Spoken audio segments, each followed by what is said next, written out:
Welcome, everybody. We are going to call the December 17th, 2025 regular Board of Education meeting for Chico Unified School District to order. It is 5 p.m. We are going to head into closed session. If there are any comment on closed session items, now is the time. Seeing no public comment, we are going to adjourn to closed session until 6 p.m.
Good evening, everyone.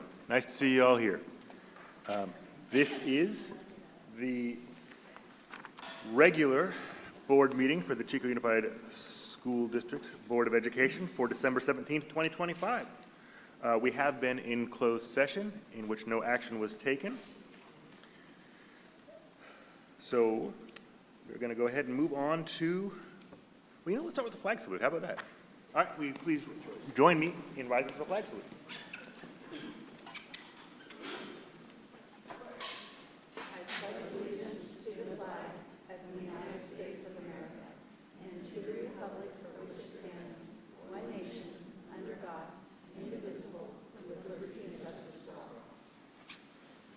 Thank you.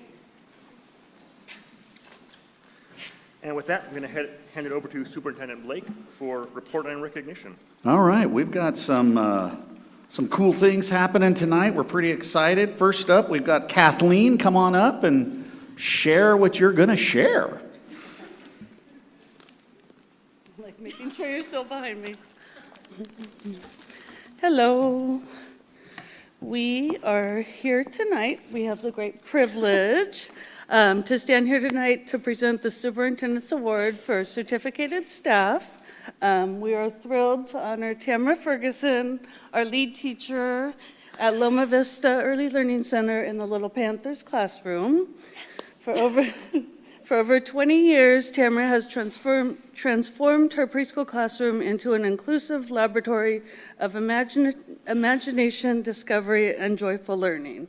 She understands that teaching a young child is not about delivering facts, but about fostering a deep, intrinsic desire to explore and question the world around them.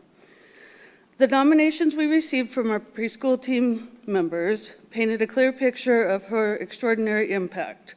So we asked the fellow teachers what were 3 words that best described Tamara, and they said kind, committed, generous, energetic, patient, understanding, very friendly, happy, welcoming, inclusive, capable, fun, always positive, determined, caring, and confident.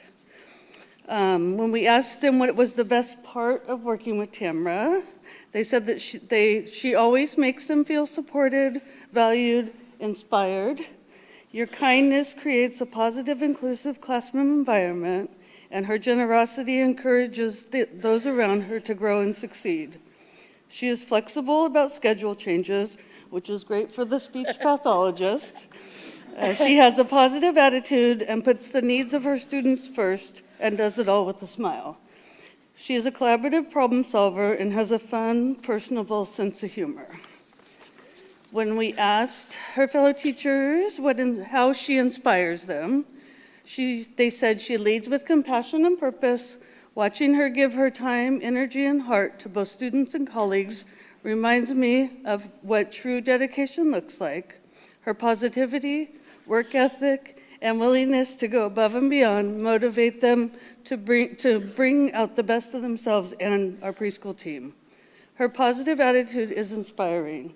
She makes me focus on what is working and find the positives, even on days that are more difficult. Tamara, thank you for your unwavering commitment to our youngest learners. Thank you for getting on the floor, getting your hands in the paint, and for creating those essential aha moments that ripple through the entire educational journey. Your dedication to the earliest learners is nothing short of inspirational.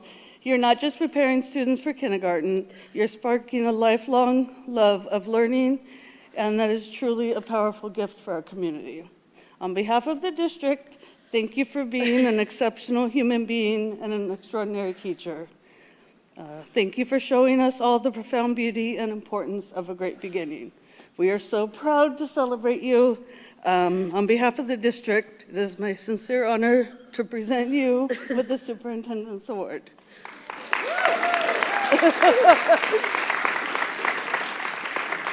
Surprise. Thank you so much. Thank you. And the flowers too. We got to get it all in the picture. And we're going to take a picture too.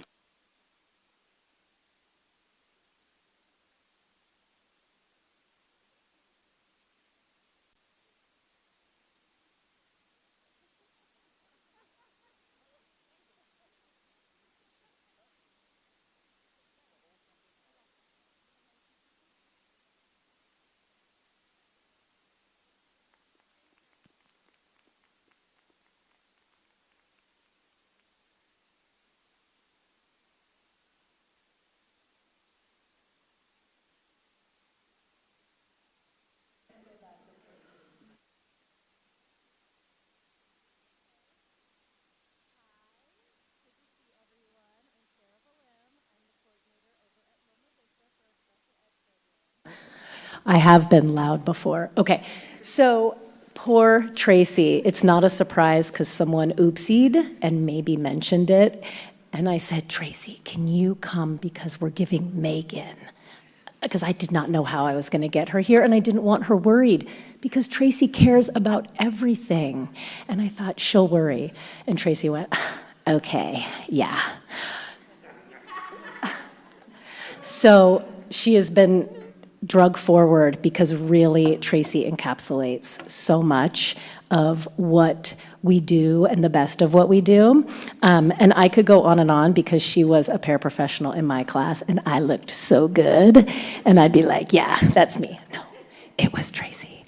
I'll tell you one story. Tracy had to be out for a day, and she was the co-regulator for this little boy that was so cute and so electric. And we were sitting at lunch, and I was like, I can regulate. And he did something adorable, and I pointed it out to him. Oh, you're doing X, Y, and Z. And he was like, take a picture to send to Teacher Tracy. And I was like, okay, Doc, it's not real unless Teacher Tracy knows. That's a true story. So when I asked your colleagues what they would say to describe you, very hard worker, creative, determined, caring, witty, kind, thoughtful, leader, reliable, calm under pressure, and dedicated to the kids. And that's, you don't know Tracy's doing something because it's calm and it's collected. And when Tracy's not in the room, for some reason it doesn't look as calm and collected. The best part of working with her calming personality. She's always willing to help. The best part about working with Tracy is that she is kind-hearted and cares so much about the children she is helping. She is always looking out for her team. Tracy is like a peaceful port in a storm. No matter the chaos, she always feels like a safe place for both staff and kids. Everybody added what inspires you about Tracy. They said her patience. She teaches me how to be more patient and think on my toes. Inspires with her patience in the classroom and how much she cares for the children and staff around her. And she is so dedicated. Students always come first with Tracy, and she puts so much of her thought and her own time to provide more for them, even when regular working hours aren't enough. And if there's anything people wanted to add, she is amazing, capital A. And she is probably the most humble person I know. She is going to be uncomfortable with this recognition, but she deserves to be honored for her wonderful and selfless work. So thank you, Tracy. That is exactly right.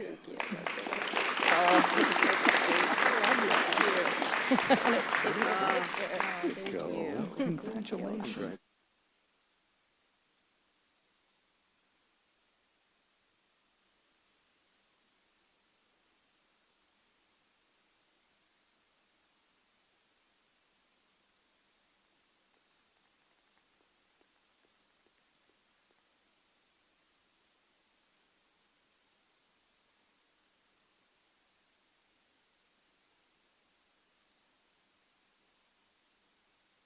Thank you so much. It is always such a pleasure to see the amazing students and staff at our schools and to get to recognize some of them. Thank you guys for all the work that you do. Please. I just want to say a huge thanks to Loma Vista. It's just the happiest place. I love bringing Wesley in every morning. It's just warms my heart.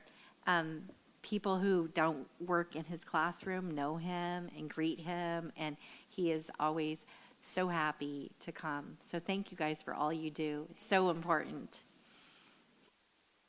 Thank you, guys.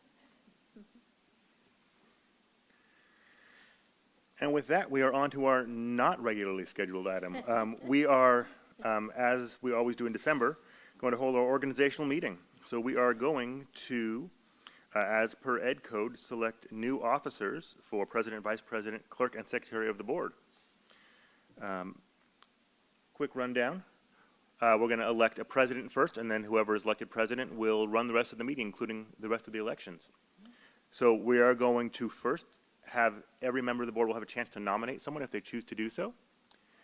Then anyone who is nominated will have an opportunity to accept that nomination. After everyone has been nominated for the first office, all nominees will have a chance, if they want, to take 1 minute to make a statement about their qualifications or the reason they would like to perform that office. Then we'll vote on that first office, and then we'll do it all again for vice president and clerk. Any questions about the process? Okay.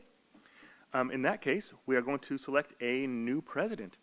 Are there any nominations for the office of president? And you may nominate yourself if you choose to do so. Member Robinson. Thank you, Mr. President. I would nominate Rebecca Conkin if she is willing to accept the nomination. And there is no need for a second during these, so. No. Thank you. Eileen, I do accept the nomination. I obviously have given it some thought, and thanks for the opportunity to bring it up at the last board meeting. It did give me some time to chat with my family and give it some deep consideration. So I appreciate the nomination, and I accept. Wonderful. Are there any other nominations?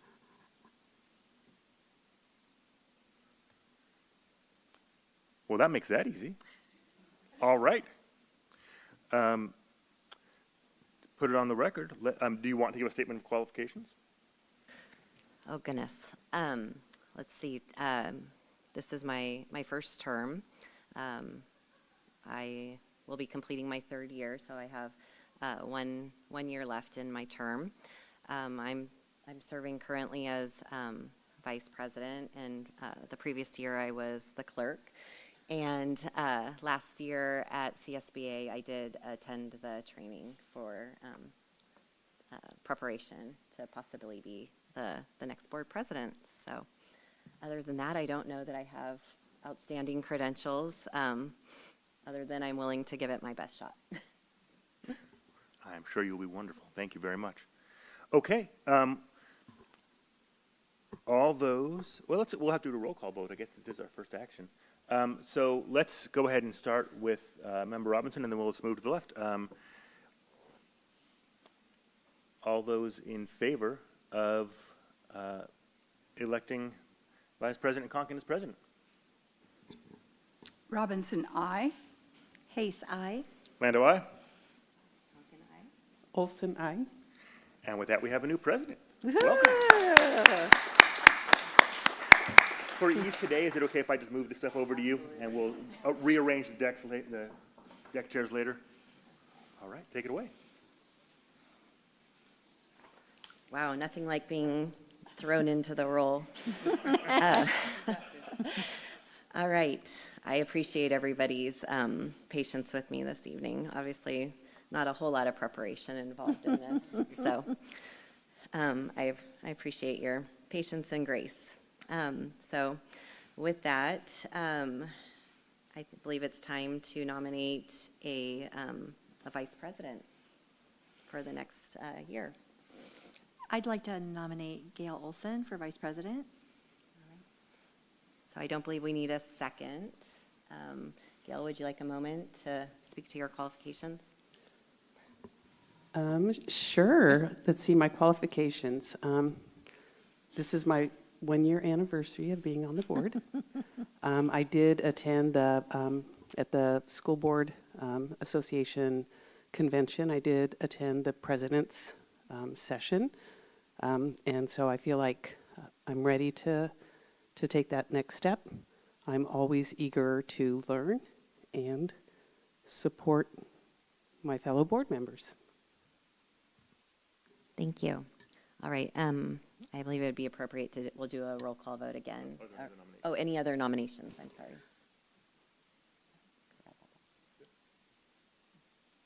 All right. Eileen, if we could start with you again. Thank you, Madam President. Robinson, aye. Hayes, aye. Lando, aye. Conkin, aye. This is so weird. Olson, aye. All right. That's unanimous. We have a vice president. Thank you for accepting.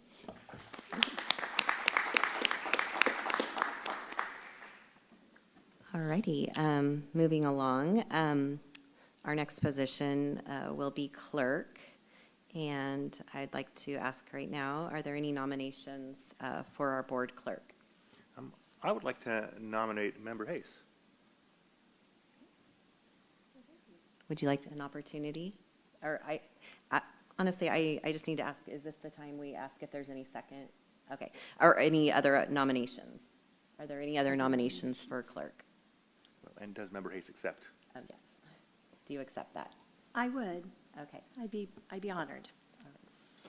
Okay, seeing no other nominations, would you like an opportunity to speak to your qualifications?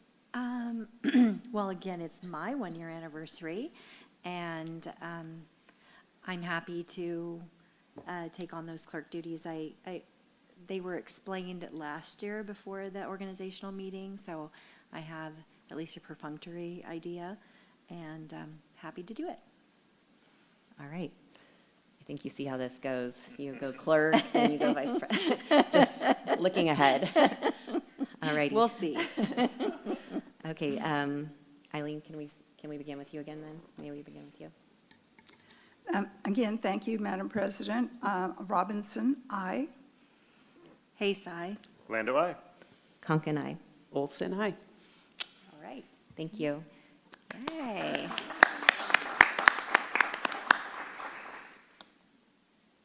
All right. So it appears to me that we, at this time, appoint secretary to the board.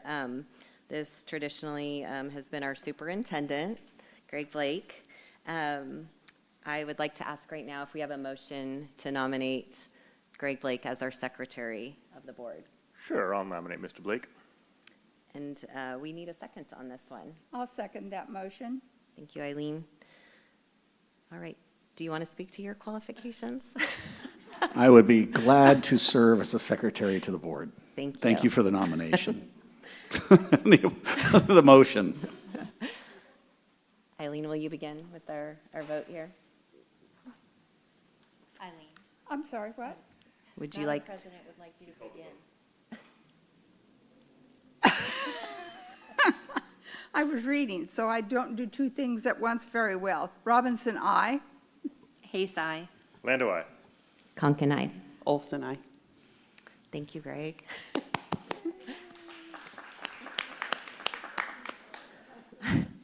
All right, we are moving along to announcements. So at this time, I'd like to. Point of order, I'm yes, sorry. Yes, I'm sorry. I think we need to set the date, time, and place of regular meeting for the coming year. Correct. I'm sorry.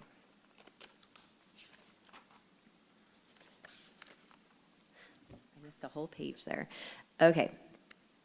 So at this time, it appears we need to set a date, a time, and a place of our regular meeting. Typically, our Board of Education meetings have been held the third Wednesday of the month. Traditionally, we have an open session here at 6 p.m., as we are doing right now, here at Marigold in the multipurpose room.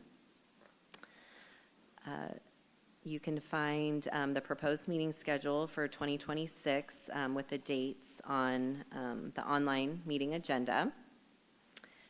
And at this time, I just want to ask if the board has any technical questions for clarification purposes regarding the 2026 year.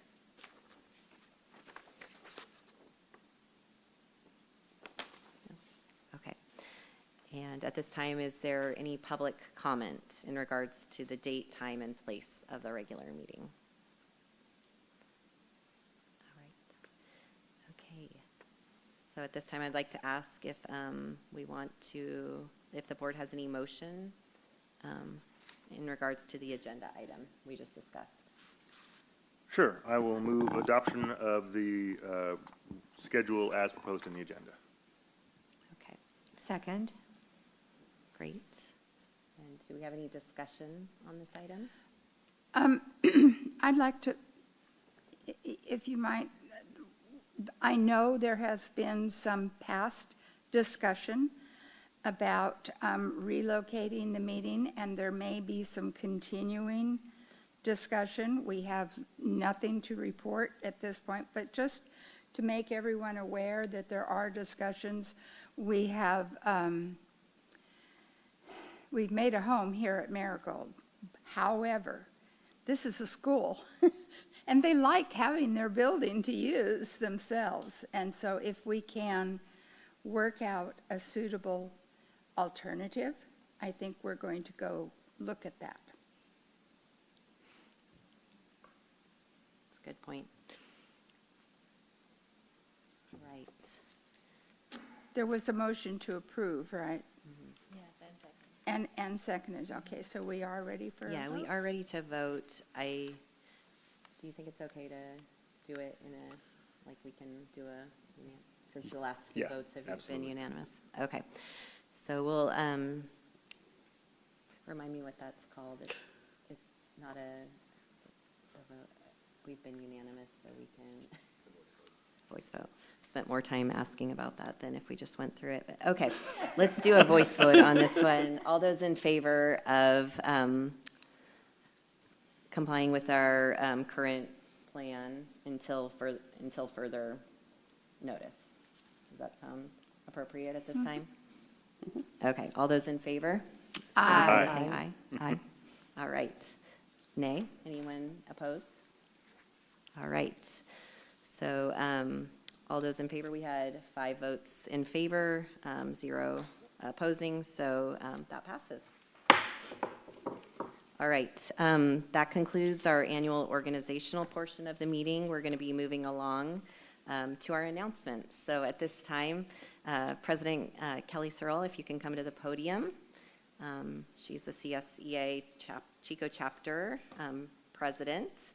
And she's going to announce the member staff recognition for the month. Holy tea, this one's going to be a tough one for me, so I'm going to try real hard not to cry. Hi, I'm Kelly Searle, CSEA Chico 110 chapter president. This is Chandra Gutierrez, CSEA Chico 110 treasurer, and Celia Bianco, our chapter communications officer. Thank you, school board members, Chico Unified staff, and fellow coworkers. We are excited to announce the December CSEA Chico 110 member of the month is Julie Ritchie. What makes this nomination so special is that Julie is retiring. Tomorrow will be her final day of work at Chico Unified. Julie has worked from 2008 as an IP at sites throughout the district. Julie said her first day of work was a sub at Loma Vista in 2008. She recalls working that day and going home and telling her husband that she didn't think she was going to be able to do this. However, she came back the next day and turned into one of our best IP mentors that we've had. Well, Anna Connaughton nominated Julie and said that Julie is the model of what this award is all about. She is hardworking, diligent, knowledgeable, and has made their site a better place with all of her efforts.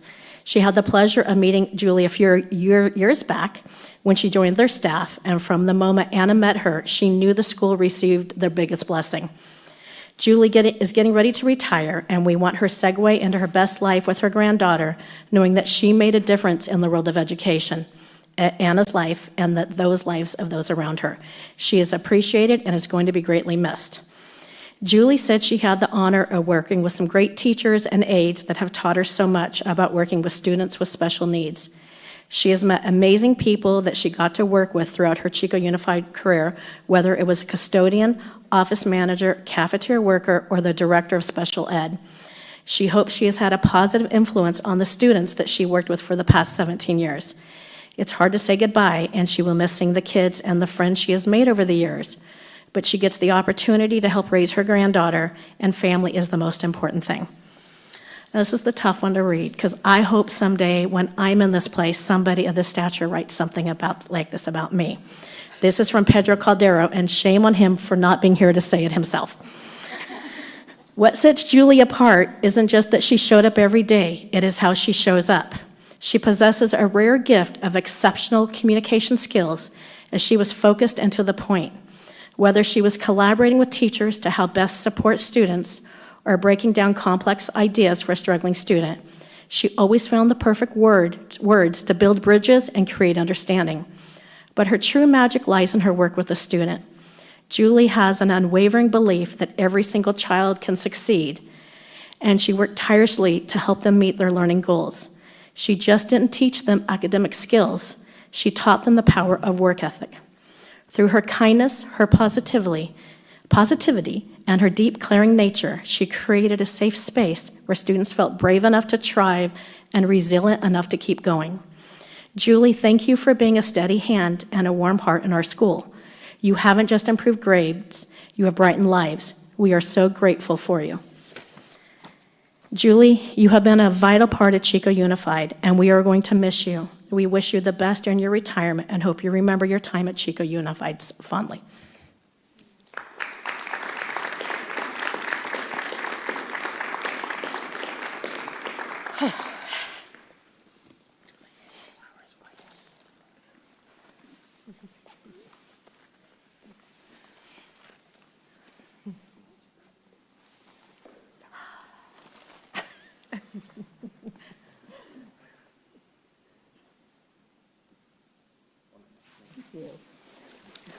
Thank you very much.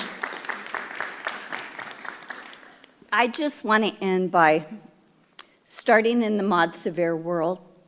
Those kids taught me more about compassion than anybody else could. So thank you for the opportunity of working for Chico Unified. Thank you.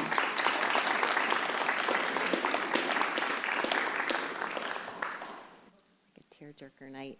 Well, I was just going to say, tonight with the awards has been like, oh my gosh, I need a tissue.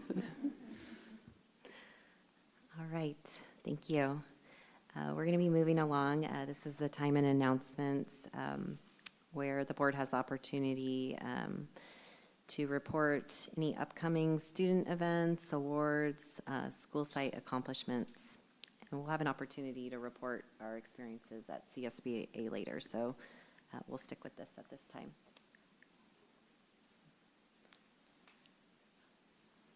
All right. Okay, so we're going to be moving on to items from the floor. So this will be agenda item number 7. In regards to this, items from the floor, let's see, do we have any speakers who would wish to address the board regarding a topic that is not currently agendized? I don't have that. We don't have any speaker cards. Okay. So it would be All right. people here, if they have something they'd like to talk about that's not on the Okay. agenda. So this is items that are not agendized. If you have anything you'd like to speak on at this time, it's open to do that. Do so at that time, this time. All right. So seeing none, we can move on. Let's see, to the consent calendar. Would any board members like to pull a consent item for further discussion at this time? I do. I wanted to pull item 3.4, which is the consider approval of the charter schools measure K and C projects. Right. In order to do so, we will need a second, and I'd like to second that at this time. So at this time, we have board discussion. Would you like to begin with that? Sure. I just wanted some clarification on the Measure C charter facilities, the attachment. There, I sent questions into Jacqueline, but let me frame them for the public. If we could display the attachment, the Measure C charter facility, no, is that the right one? Yes, that's it. Thank you very much. So,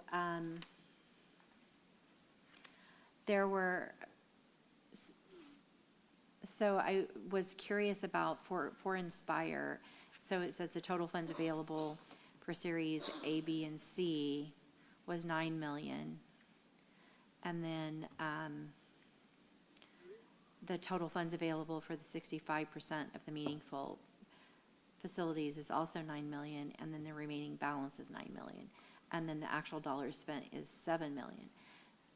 So what puzzled me was that Inspire was actually given $10 million of the Measure C funds kind of by the last board, and then this board approved an additional $9 million. So it seems to me that the total funds should have reflected the 19 million and not just the 9. So I just wanted some explanation about that. And then also the dollars spent and then their remaining balance just seemed, anyway, was confusing. Certainly. I appreciate your question. So by addressing your questions, we've revamped our summary page to make it more transparent and hopefully easier to read. So what's on the screen is the amended version that was added yesterday, and I think the board has printed copies of that in front of them as well.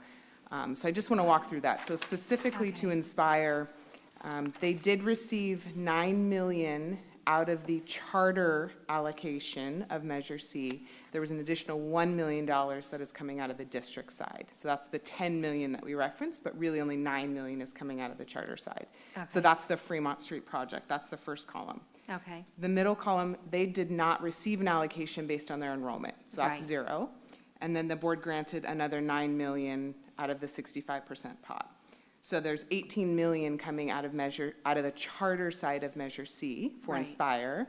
And so there's no more available balance for them right now. There's technically $1 million they could request, but right now that's 0, and they've spent $7.1 million of that as they're in active construction as we currently speak. okay, thank you. So we've kind of revamped the summary, so I appreciate your questions. Hopefully this makes it a little more transparent for you and our constituents. Yeah, it does, at least for me. Thank you. And I think all the other ones, honestly, Jacqueline, did I have any other questions that I wrote to you about off of this one? No, I think the main piece was that when the board takes action on the 65% pot, that also goes in the same column of dollars requested. Because essentially they've requested it, the board took action, approved those, so we can put that in the dollars requested piece. So I do want to point out that the total of the 65% pot says 16.5 million. And if you go down a couple lines to kind of the narrative piece outside of the block of lines, it says 65% meaningful facilities projects, 17.5 million. And that's that $1,001,000 that's still remaining to be allocated to the charter community. So that's why there's a difference there. Okay, thank you. Appreciate that. And then let me go back to the other attachments. I think I may have, let me just make sure that I had all of the.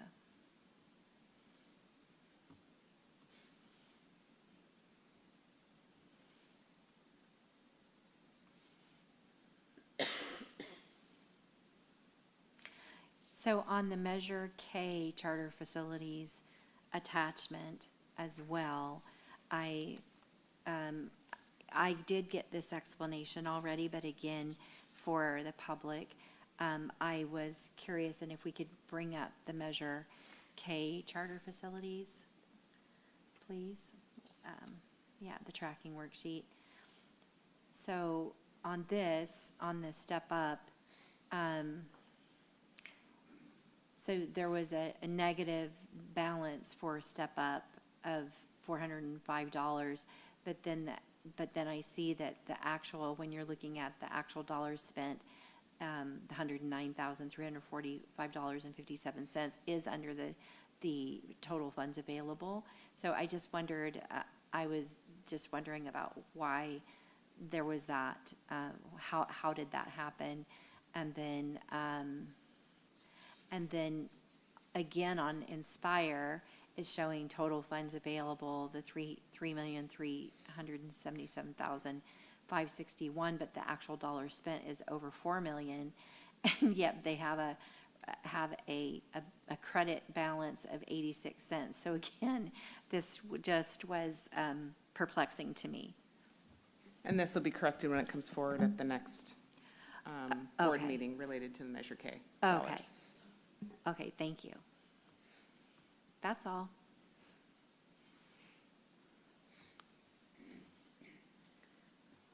So were those just clarifying questions, or can we put this back into the regular consent and I just? think we can Okay. now. Yes, please. I mean, I'm fine with that. Yes, we can put it back into the consent calendar, but Okay. I wanted to have that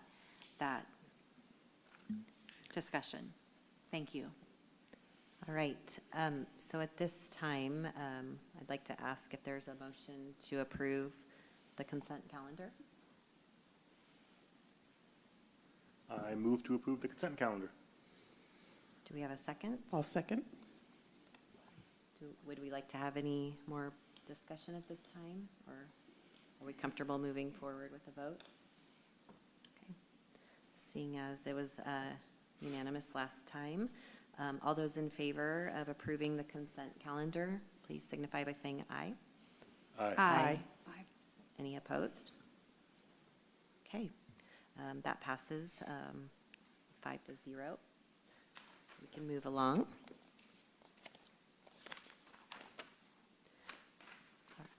Okay, at this time, we're going to be moving on to our discussion action calendar.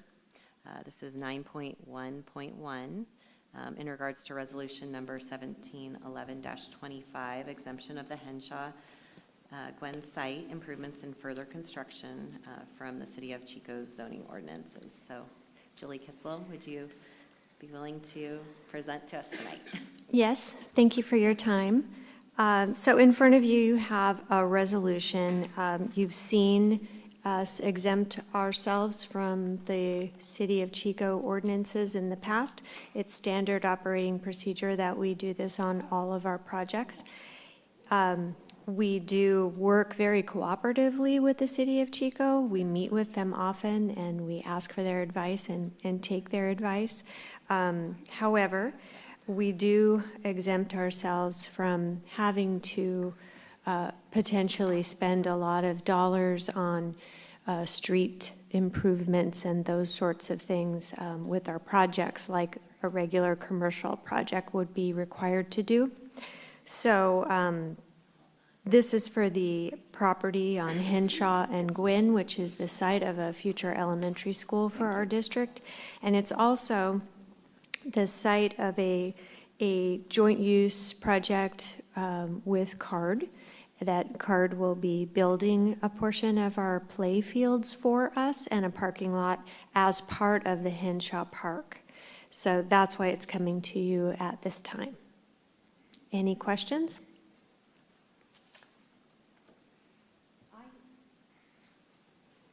I was wondering, can we display the picture? Yeah. Can you walk us through like any of this at all? Like tell Sure. us anything? I'm about just going to talk really loud, okay? Okay. So this is the existing CARD property. This is the east end of the property, and then the school district property starts on this dotted line and goes all toward the west. Our property is almost 12 acres, and the CARD property is about 6 acres. This overlay is a conceptual plan of what the school may look like in the future. Was utilized for the environmental impact reports years ago when we purchased the property, and is subject to change as things do, our needs change over time. But that's the conceptual plan. As you can see, the parking lot is here, and a parking lot will be constructed as part of the park project I'll show you in a moment.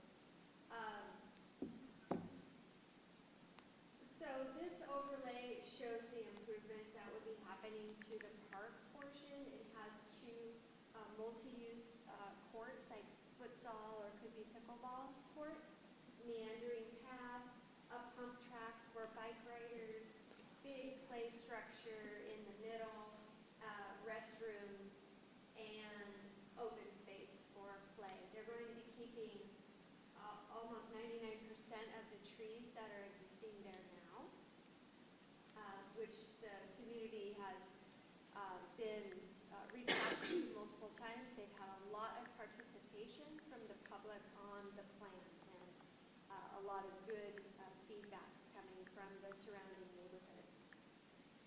This one down here at the bottom shows the two sport fields that will be constructed on the district's property, and then the parking lot will be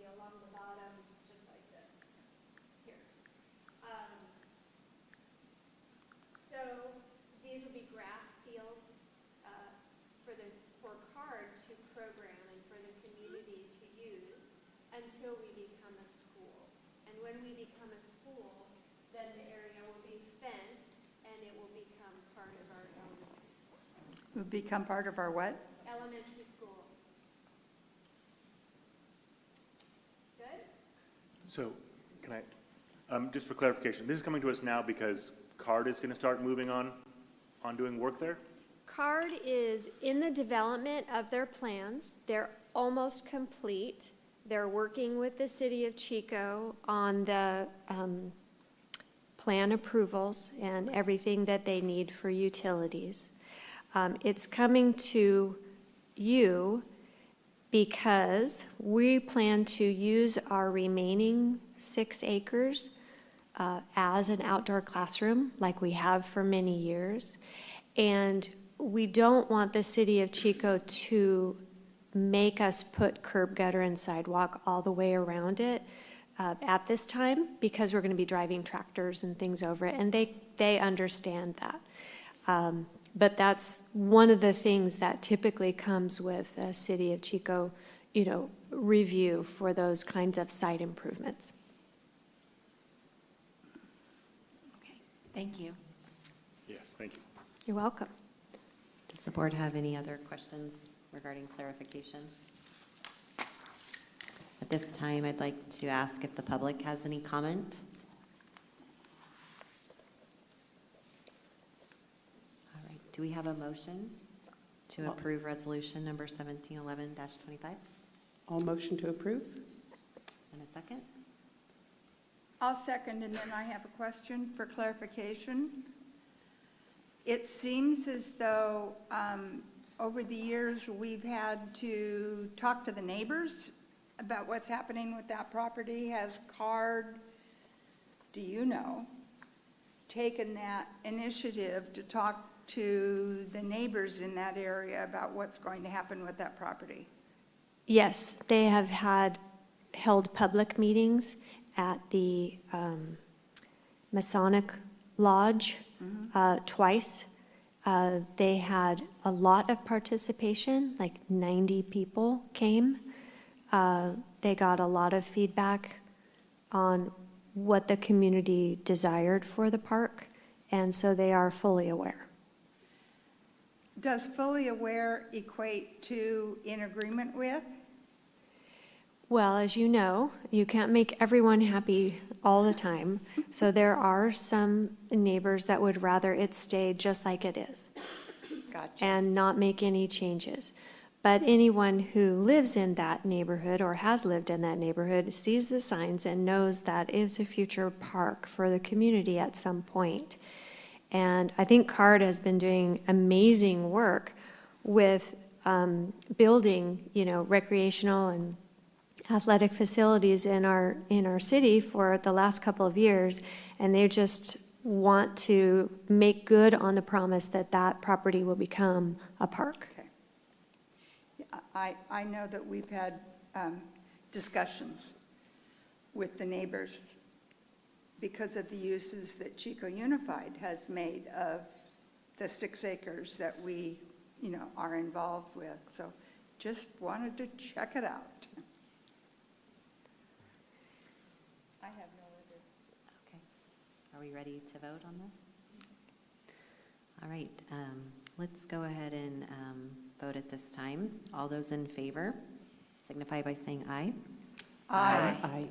Any opposed? All right. Thank you. This passes. Thank you. Okay. Our next item we'll be discussing is item 9.1.2. This is also a discussion action item. I want to invite up, not Jacqueline Cruz? Marie. We're going to tag team Yeah. the presentation tonight. Yes. So Marie's going to start, and then Perfect. Teresa go up, and then I'll wrap up the end. Okay, All so we're right. talking about our 2025-26 first interim budget. Yeah. By Marie. Thank you. All right. Okay, the major assumptions we used when building this budget were that the local control funding formula revenue was based on the state-adopted budget. You'll recall last time we were here to present the budget, the state had yet to adopt their budget, so it was based off of governor's May revise. However, both May revise and this budget include the COLA of 2.3%, so not much change there. Our average daily attendance is based on prior year. Unduplicated students, which is free reduced meal eligible, English learners, and foster youth, 3-year average at 57.31%, and we used position control as of November 1st. All right. This slide shows our actual versus funded ADA, average daily attendance. We can use the higher of prior or current year ADA, whichever is more beneficial to the district. Right now, it's looking like we will be relying on prior year ADA. If you look at our actual enrollment on the left, we're projecting a slight decline in enrollment and also in ADA. Our Ed Services team has been implementing things to hopefully boost our ADA numbers, so we may be looking at a different scenario down the road, but these are relatively conservative estimates for right now. And this slide shows our unduplicated pupil percentage as a 3-year average. You might recall the 55% number is that magic number, our goal that we look to, because that's the cutoff where we begin to receive additional supplemental and concentration dollars. I'm happy to report, like with the work of the Ed Services team, our targeted case managers, like a lot of people worked really, really hard in identifying those student groups that I mentioned earlier. So now we're hovering right around 58, 59%, and that helps us in fiscal services be more comfortable being confident that 55% will hold going forward. So, all right, I'll turn it over to Charisse.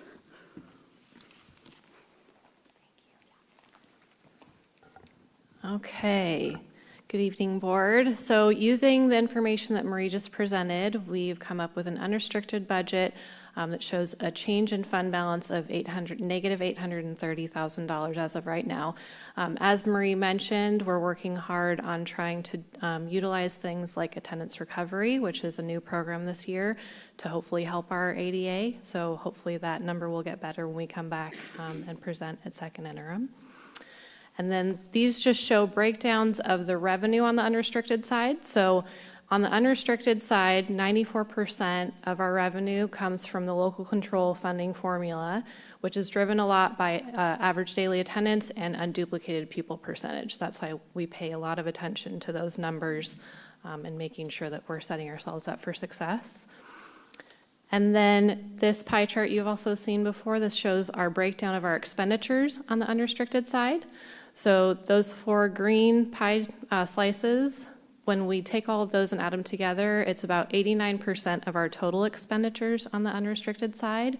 That includes the special ed contribution because that comes from general fund unrestricted dollars, and most of that is in staffing, so we include it when we look at how much we're paying for in staffing because we are ultimately a people business, so most of our expenditures are people.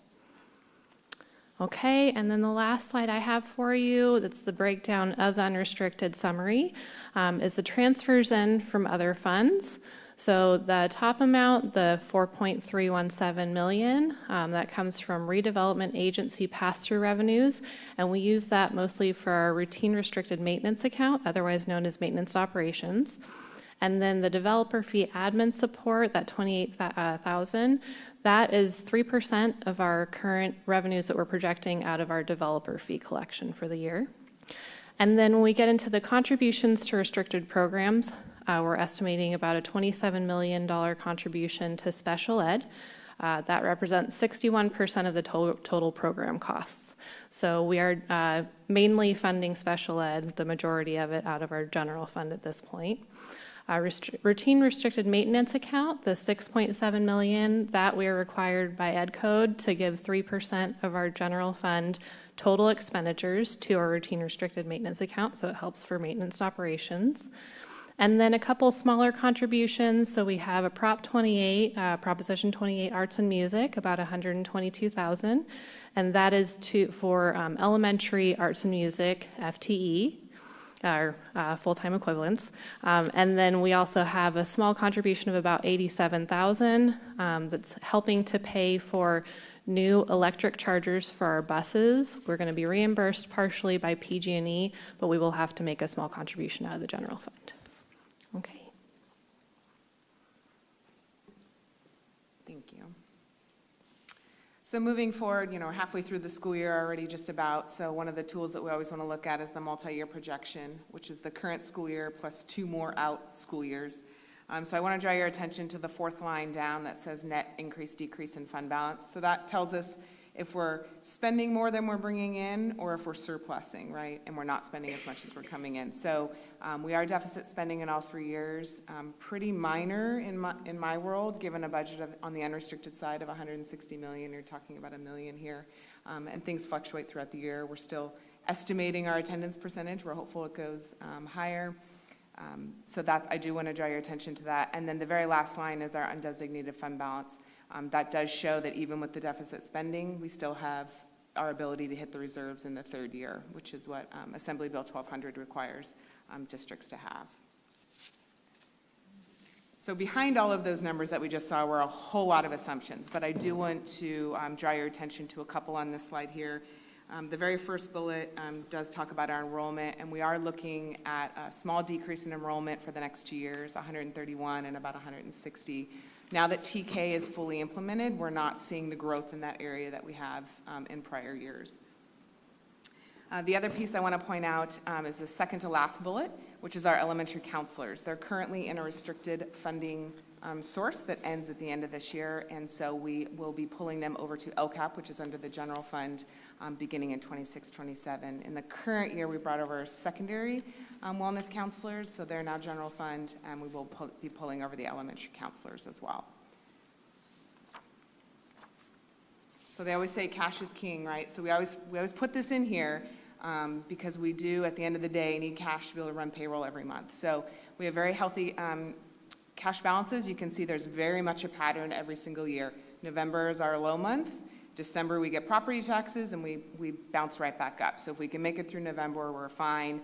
I do want to point out in June on the dotted line there, that's our current year projection. You'll see that June drops, and that's because part of the state budget was to cut our June payment from schools and pay us the first week in July.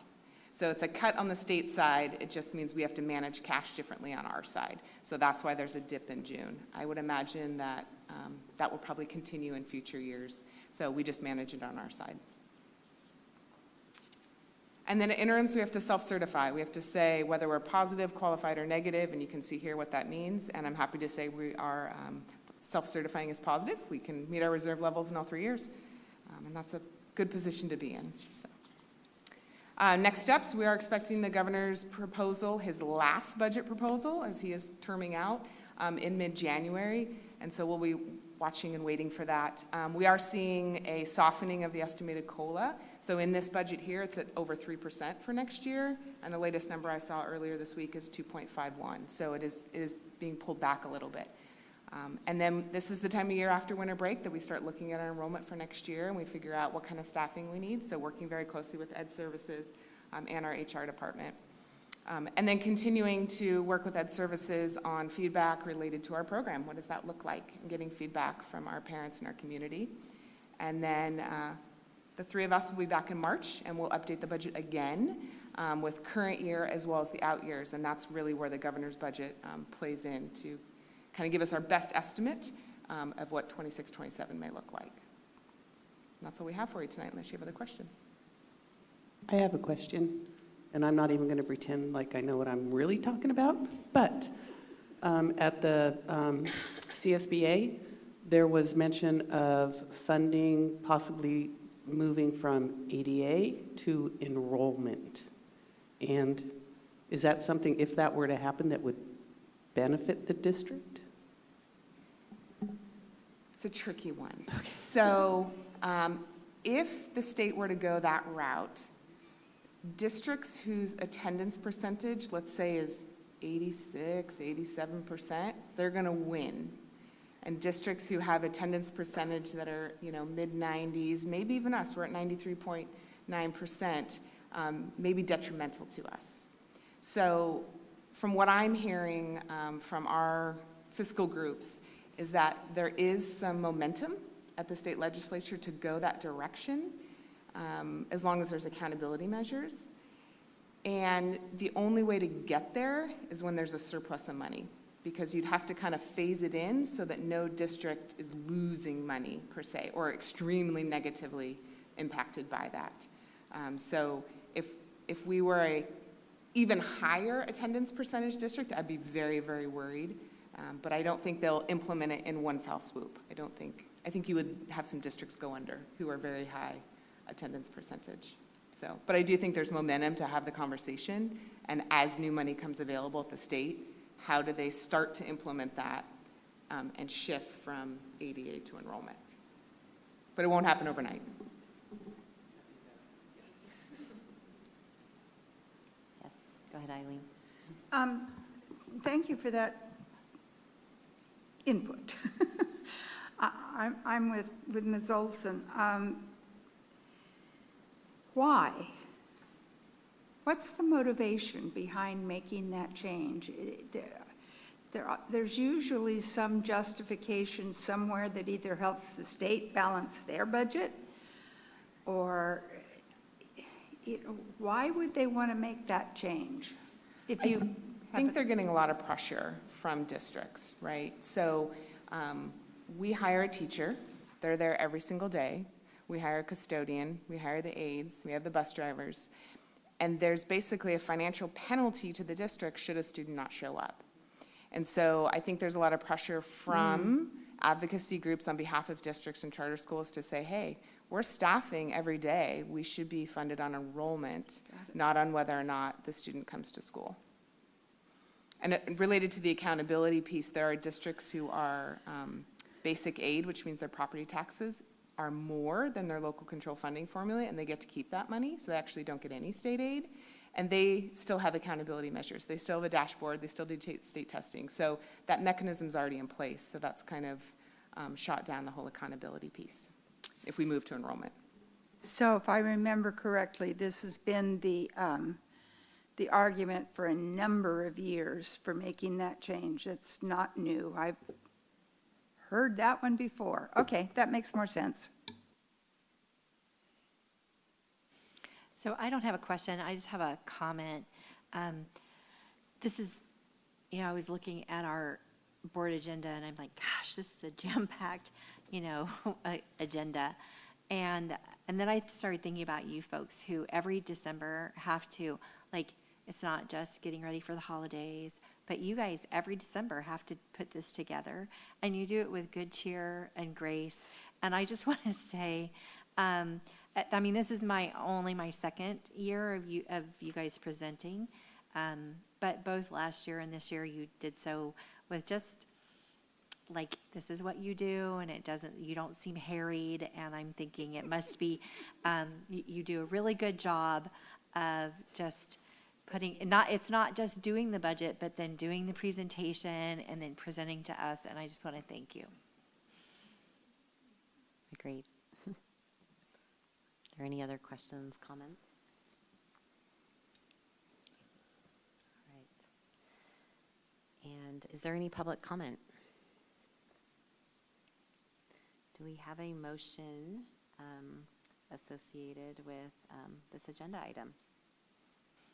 I motion that we approve the interim budget. I'll second that motion. Okay, great. We have a first and a second. We've discussed it some, but is there any additional board discussion in regards to this? Okay, seeing none, let's go ahead and call for a vote. All those in favor of agenda item 9.1.2 signify by saying aye. Aye. Any opposed? Great. This passes. Madam President, could I make just a comment about some of what we learned at the California School Boards Association conference? And not every school district is in the kind of position we are. We're in much better shape than a lot of them throughout the state. So back to the thank yous to you folks that have kept us able to understand what we're doing when we get presented with an option for doing it. Thank you. Thank you. Okay, our next item is also discussion action. This is 9.2.1, and this is regarding approving variable term waiver requested for a pupil, personnel service credential for Courtney Greeno, and John Shepard is going to be presenting on this. All right, thank you, President Conklin. So as you have before you this request for approval of this variable term waiver that will allow Courtney Greeno to provide school social work services while completing requirements for her credential. She's not currently eligible for an internship credential. However, she is enrolled in a San Jose State University program. And so we're really excited to be able to hire someone like her in December. It's very difficult to do, who can provide social work services to one of our schools that recently-ish received the community schools grant. So with your approval, she'll be able to join us as a school social worker. And she is currently enrolled in the program. Do any board members have any questions or regarding clarification? Yeah, if you don't mind. The variable term waiver, so it just until she's completed her program and received the... Correct. Okay. Yep. When she finishes, she'll have her MSW and PPS, which provides many opportunities to her, and she's excited about being here. Thank you. Yep. Is there any public comment? Okay, I think we're ready in regards to any board members wanting to make a motion associated with item number 9.2.1. I'll move approval of the waiver. I will second that. Okay, we have a first and a second. Is there any discussion at this time? Okay, I think we're ready to vote. All those in favor of agenda item 9.2.1, please signify by saying aye. Aye. Aye. Any opposed? Right, that passes. Also, Thank you. with a vote of 5 to 0. Okay, moving along. I believe this is you again, John. This is also a discussion action item regarding the 2026-27 student calendar change. And if you want to go ahead and present it this time, that'd be great. All right, thank you. So Zach, could you pull up on the screen the calendar, if you could just scroll down to the bottom and make sure we have the right one pulled up? Because there are two on the agenda. Yeah, perfect, last updated. That's awesome, thank you. So before you is a proposed change to the board-adopted 26-27 student calendars. You all know we bring these to you typically, we try to bring them to you 3 years ahead of time so people can plan. However, after multiple conversations with both bargaining unit leadership members, with unit members themselves, with community members, with site-level CSEA unit members, and CUTA members, we are interested in recommending a significant change to our student calendars. You can see here, we are one of the rare districts that I know of that does not have a break in October to support students and staff rejuvenating, getting ready for the stretch through November and December into the end of the semester. And uniquely in 26-27, you can see that we added a day in April as well, because in 26-27, Easter break, or the weekend of Easter, that we take the Friday and Monday, is in March in 26-27, which is unique, which also creates a long stretch through testing, both state mandated testing and at the high school level, the AP testing, all the way through into Memorial Day weekend.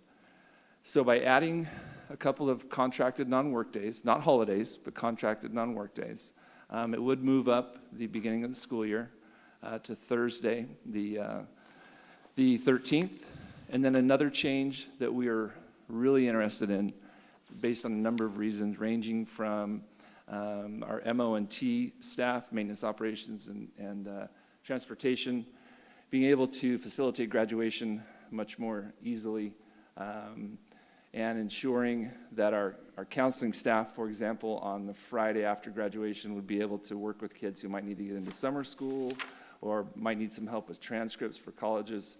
We would shift graduation back to the Thursday night where it used to land, I don't know, 8 or 9 years ago. So some changes, as you can see here.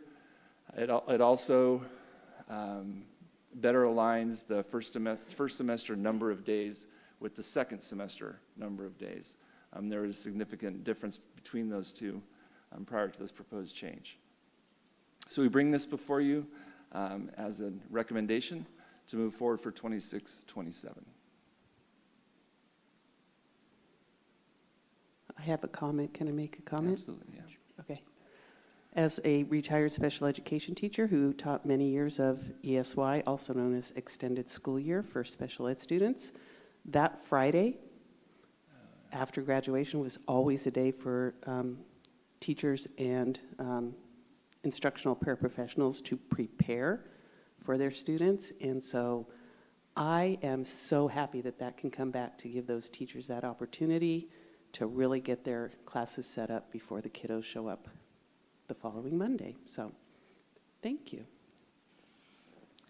I also have a comment. I think adding that it's just a 3-day weekend in October and then a 3-day weekend in April, but it makes a tremendous difference just to be able to take a breath, and not just for staff, but for students.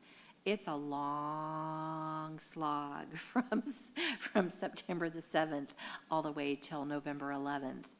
And so that, just having that little breather, I think you'll have improved attendance, just better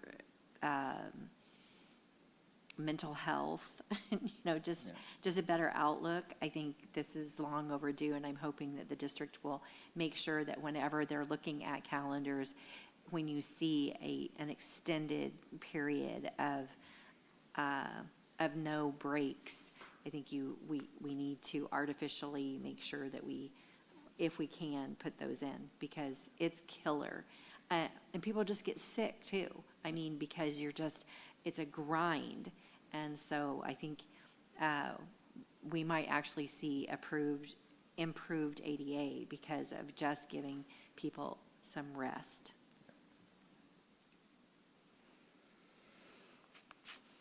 Any questions associated with the schedule, proposed schedule? Any public comment on the schedule? Yes, thank you. Come forward. Carl Ochsner, I'm with the Chico Sunrise Rotary Club Literacy Committee and the Literacy Chair. Just wondering, has there been any input from working parents and families on these schedule changes? How are they going to affect people who've got to scramble to find childcare and so forth? Is that a problem? Have you talked to parents, or maybe it's not an issue? Just curious. So we have, in these situations with student calendars, when we bring these forward, it's always important to be sure we provide opportunities for input. This one seems to be a little more organic than reaching out through a survey. However, what we've seen in the past, because 2 years ago we had to bring a student calendar change this late in the game because we actually didn't have enough days. And so what we plan on doing, if this is board approved tonight, is blanket the community with as much understanding as early as we can, if it is approved tonight, with the hope that by the October 5th date, then the planning can take place. If we were to wait, this is kind of anecdotal, but we've had multiple iterations of various calendars trying to decide what would work the best. And the longer we waited, the longer, if we decide to wait, a couple more months, we'll be in a situation where people have less time to make those adjustments. So I do understand the conundrum. With these changes, we just would like to, we'd like to make them as early as possible. Yeah, that said, it'll be 10 full months that parents will be able to have. If it was approved, there'd be 10 full months to, make plans for that first day off in October. Just to clarify, we're talking about 2 days, correct? That would be a difference from the previous year, one in October and then one in April? Correct. Okay. Just that initial, to the speaker's point, the initial planning would kick in on that first date.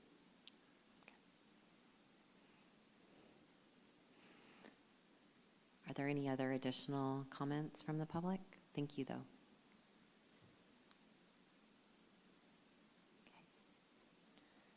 And we will have an opportunity to also discuss this more once we have a motion in a second. So is there a board member that would like to make a motion regarding the projected changes to the schedule?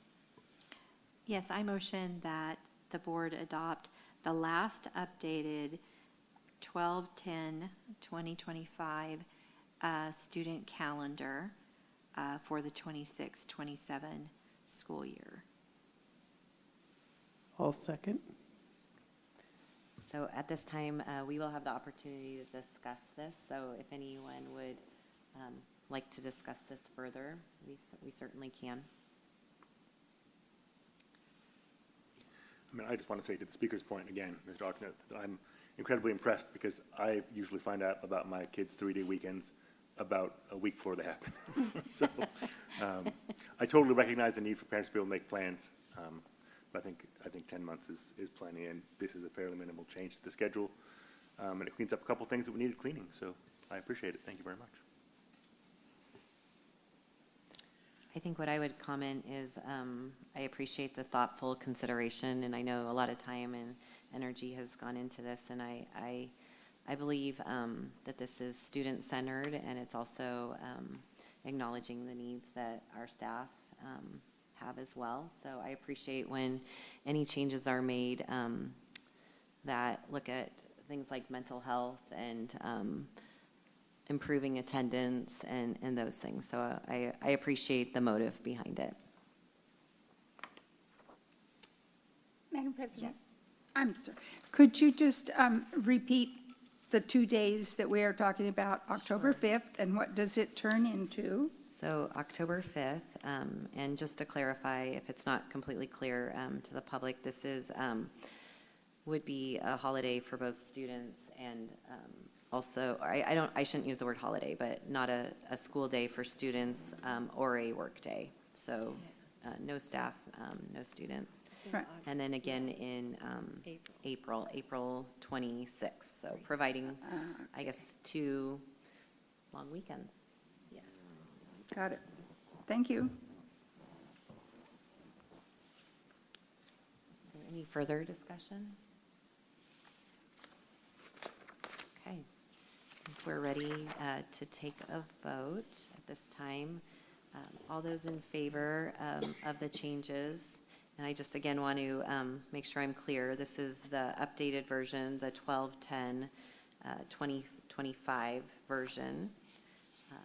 All those in favor, please signify by saying aye. Aye. Aye. Any opposed? All right, this passes. Thank you. Thank you. And I'm guessing we'll go ahead and make this available immediately on our website? Yeah, we'll Okay. take care of that. Okay. Is there also a way to send out like a email blast kind of scenario where families would be directed towards that, just to prepare them? Yes, we will take care of that, too. Okay, All awesome. right, yeah. Okay. Hello. Looks like you're ready for informational discussion. Thank you, Mike. Go ahead, get started. Thank you. Well, this is informational. Just Just, oh. How's that? No, used to using a mic. All right, so being a merit district, Chico Unified School District has a personnel commission. And being a merit district, and the personnel commission is comprised of 3 commissioners. And every year, one of the commissioners has a term come up. And usually, I would come to you for an appointment to the board. And the makeup of the personnel commission is dictated by Ed Code, and Ed Code 45245 states that 1 member of the personnel commission shall be appointed by the governing board of the district, and 1 member nominated by the classified employees of the district shall be appointed by the governing board of the district. And then those 2 members shall in turn appoint the 3rd. We're here to talk about the 3rd member of the personnel commission. So the 2 commissioners, Gloria Bevers, appointed by the district, and Susie Cox, nominated by CSEA, have reappointed Scott Jones as the 3rd member of the commission. Scott has been on the commission since 2013 and has accepted the reappointment to the Personnel Commission. So I'm here to inform you about the reappointment of Scott Jones. Does the board have any questions? Does the public have any comment? Okay, this is information only, so we won't be needing to take any action. So thank you very much. Okay, we are going to be moving along. This next item is also informational only. And we're going to ask Superintendent Greg Blake to do our first reading of the revised, updated, new board policies. Well, this is the first reading, and traditionally our staff brings forward updated, new, and revised board policies for you to have a look at. Comes out usually quarterly or so, or in conjunction if there's any legislative changes. The board policies in the agenda packet are brought forward for a first reading tonight. We will, if you have any questions or comments, you can send them to the superintendent's office. We will answer those for you between now and the January board meeting, when we will actually take action to adopt the board policies.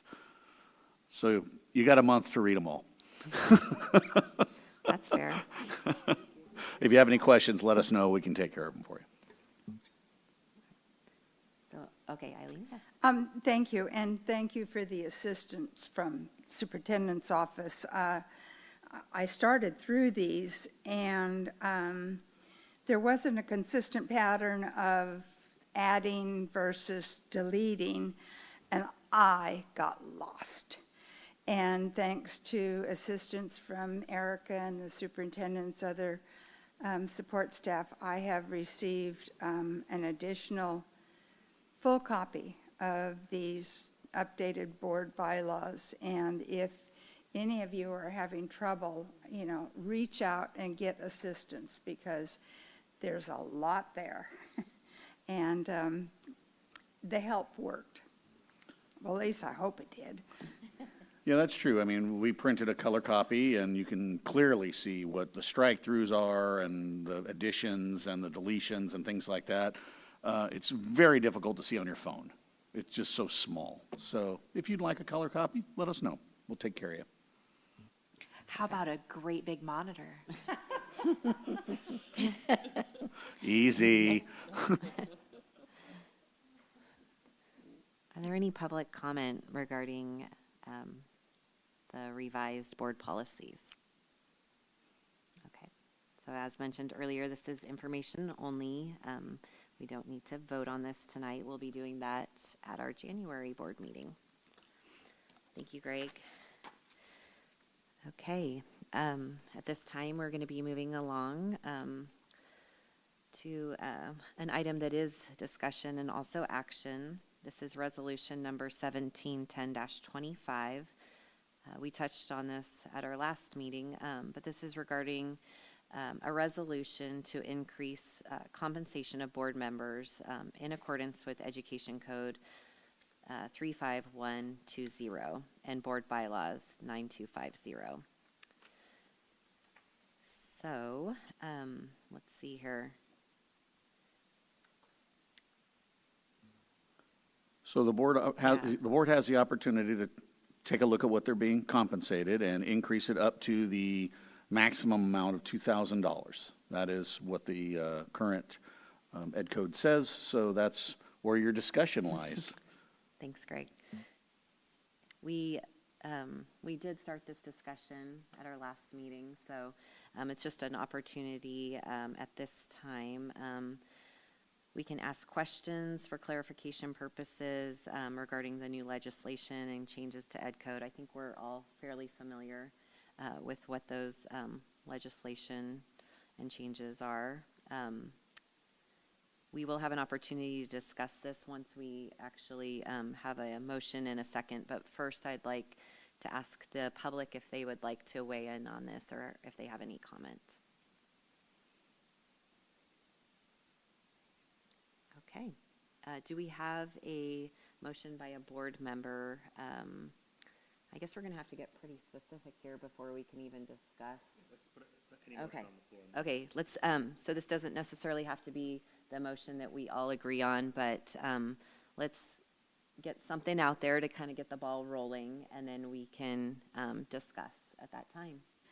Well, I have a question, sorry, but last month, Member Lando had done the research to see what $400 in, was it 1984? Yeah.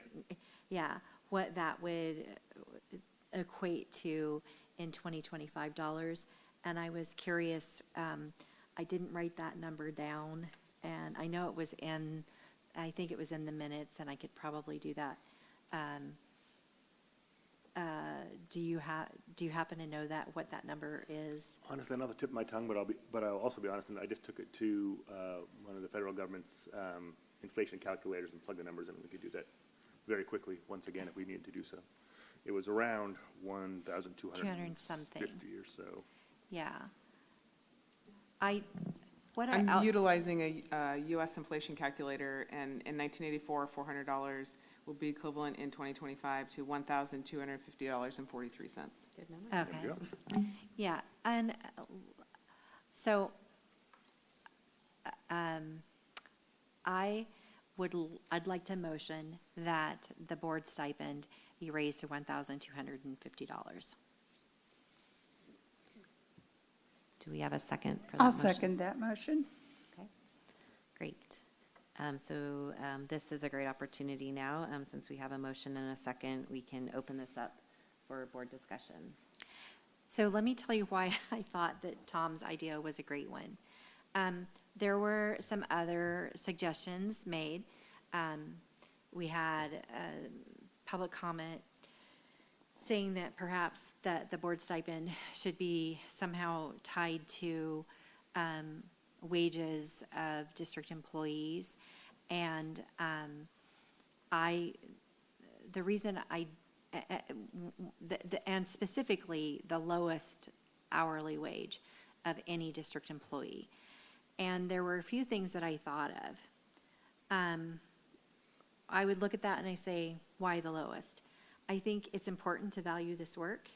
I think as all of us will be at some point no longer on this board, and we want whoever comes on the board to feel like it's valuable work. And I would, if it had been like an average of like hourly wage, I don't know, I think that this is the fairest way to not tie it to a particular thing, but to say, okay, back in 1984, it was $400, and nobody from the public has had seemed to have any issue with that amount since 1984. No public has come and out, spoken about, $400 is an outrage.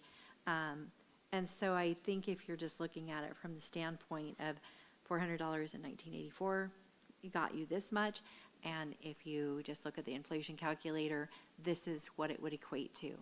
And again, I think all of our staff have gotten raises. I mean, think about the percentage of raises since 1984.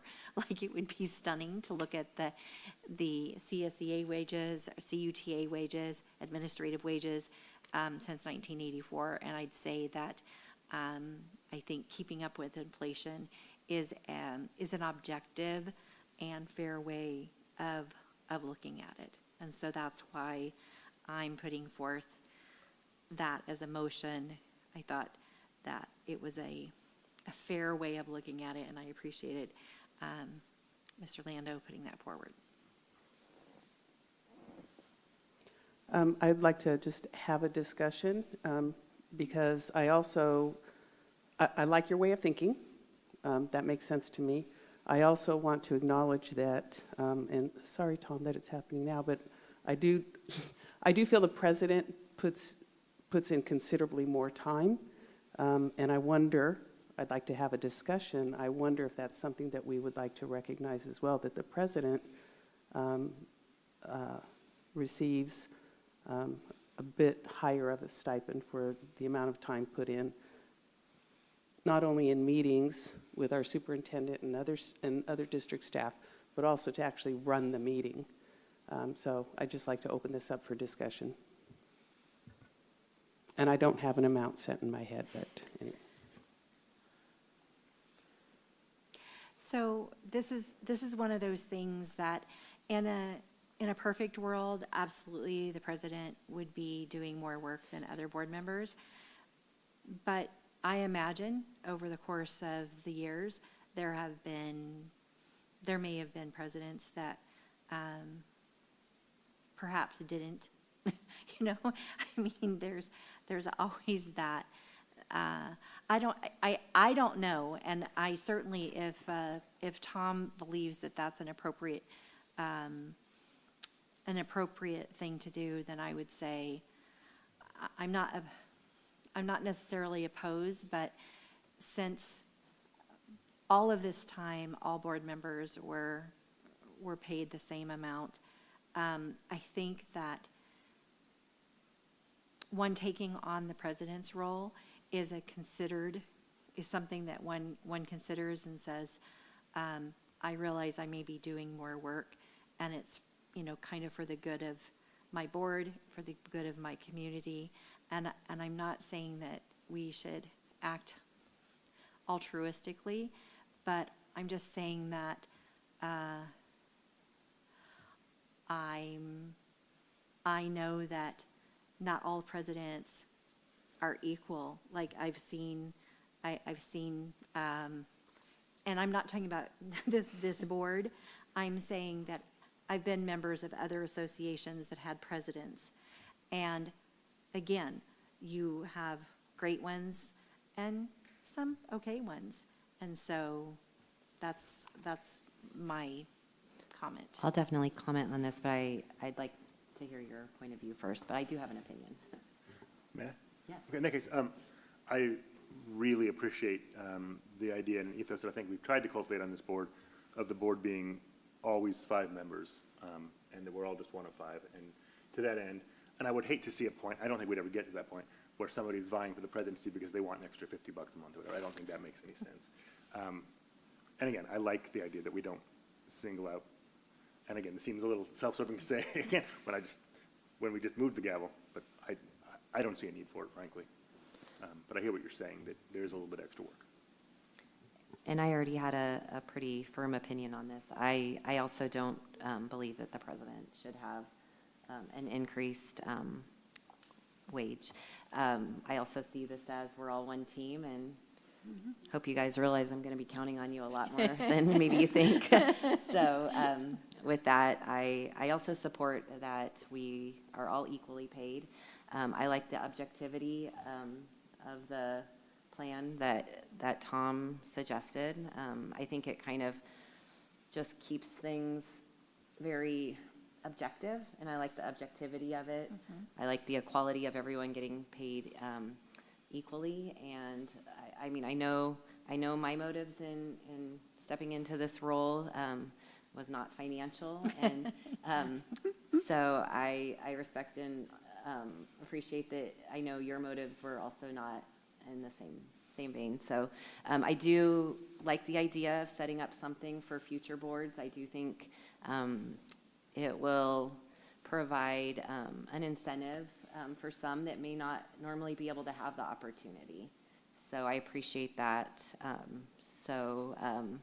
If we get to the point of voting, I'm definitely going to be voting for an equal pay that's reflective of inflation. May I? Yes. So again, speaking about future boards, I know people keep referencing this as my idea, but it's just one idea. Because I'd like to talk about the possibility of doing something else. What I don't want to see is, I mean, it's always political and weird to vote in public to give yourself a raise.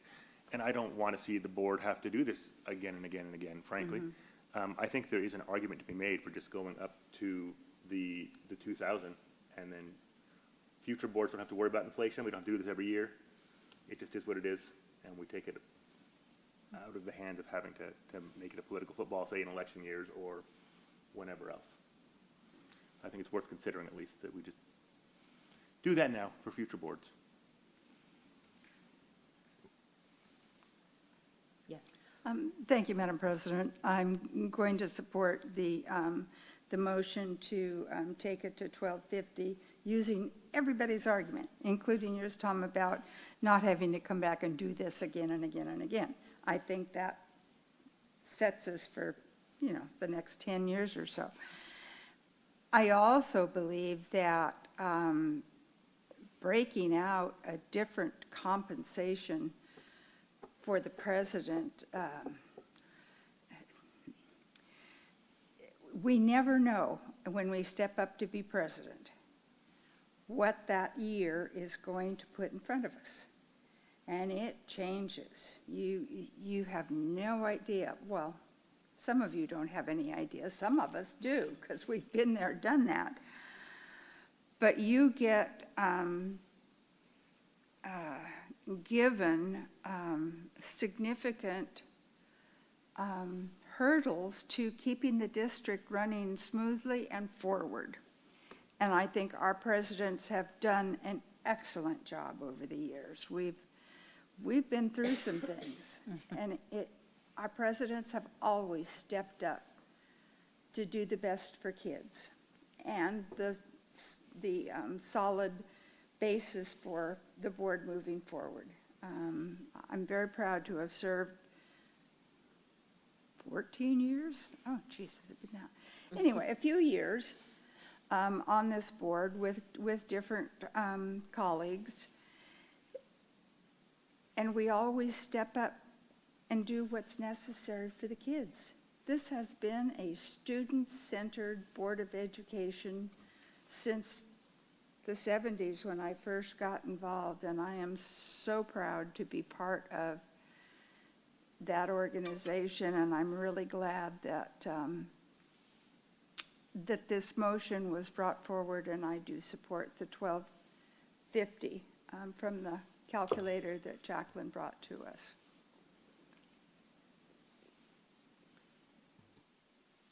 Okay, to clarify, I'm a little unclear. Was this a friendly amendment or just a discussion item?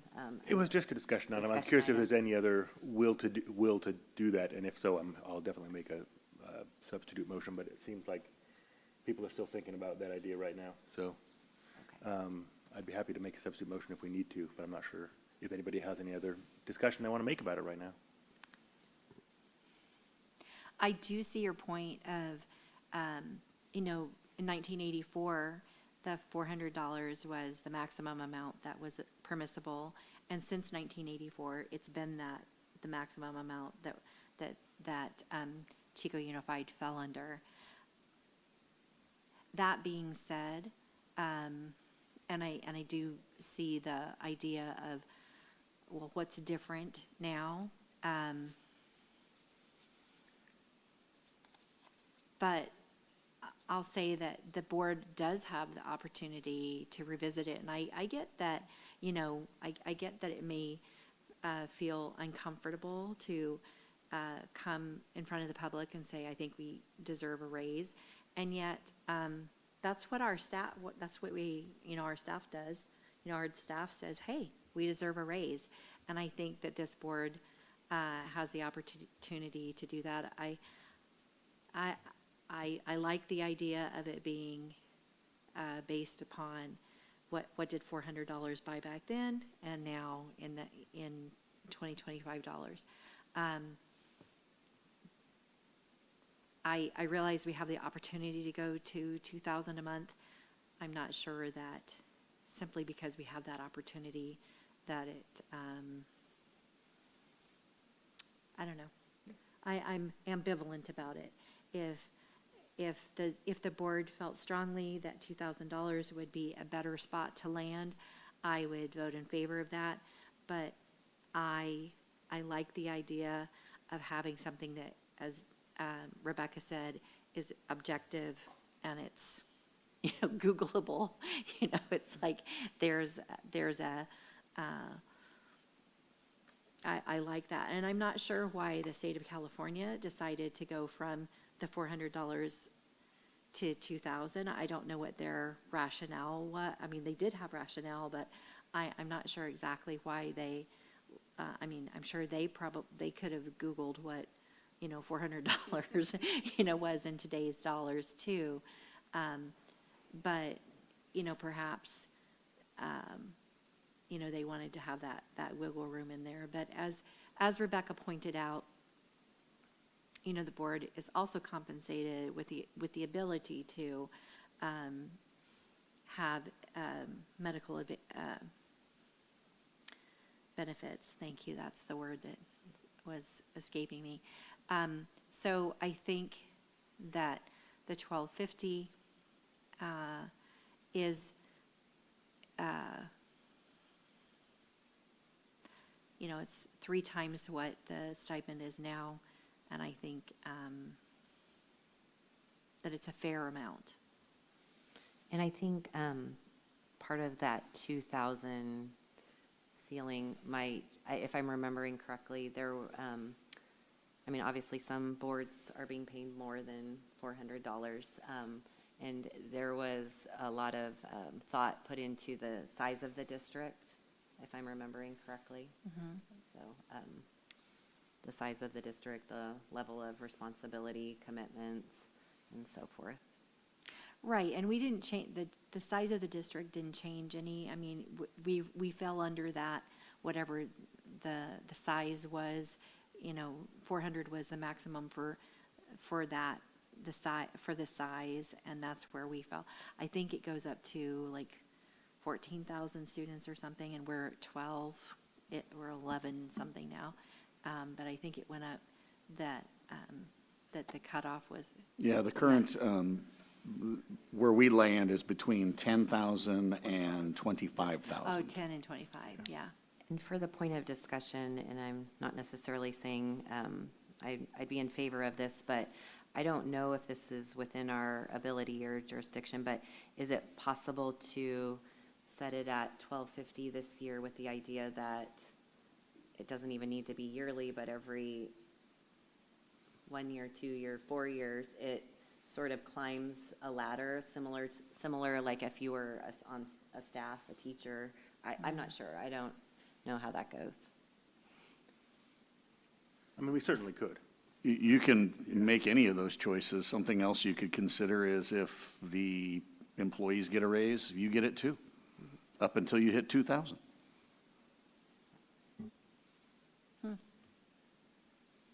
Just, to eliminate sort of the awkward moment every so often. We've set sort of a precedent for years to come. No, go ahead. Well, just to your point about what the legislature's goal was or purpose was in this, there is a kind of a statement from the original author of the bill who talks about how in 1,510 school board races across California counties, 56% of them, there was nothing on the ballot because there was either only one or no candidates. So part of this purpose is to make sure that it's reasonable to entice more. And we've done okay having candidates, but usually we have, 2 per slot and not more. But it has been a problem in, the far past in Chico's history where we've had trouble finding candidates to run. And again, my original argument in increasing it at all, whether it's 1250, 2000, or anything else, is that we want to make sure that it does become viable for people who might actually find the assistance materially helpful. Yes, I agree.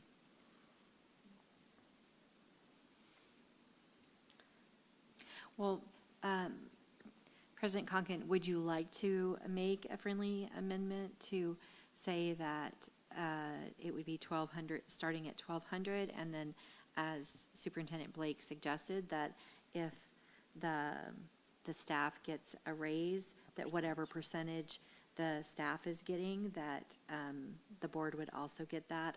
And again, the top Up of to a the- maximum. yeah, because we would never be more than 2,000, because that's what the state, that's what the CDE, I mean, that's the ed code. I think So- just in the spirit of fairness and objectivity, it seems like that would be most consistent.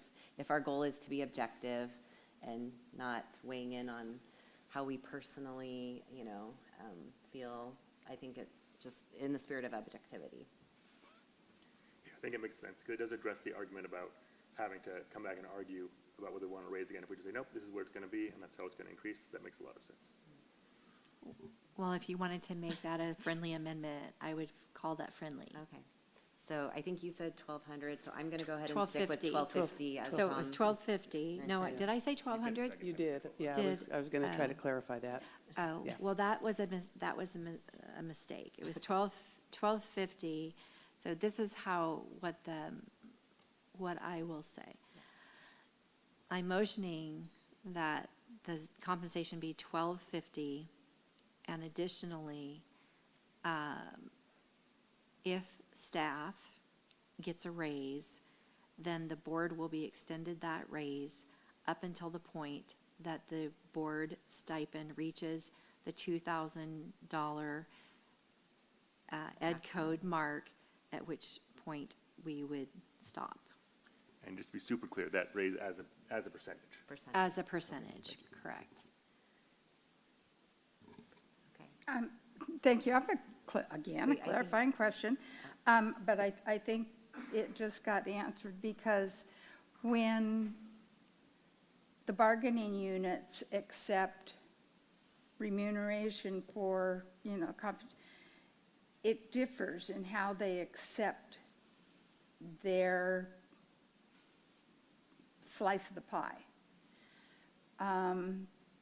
Would we have any problem at all tying in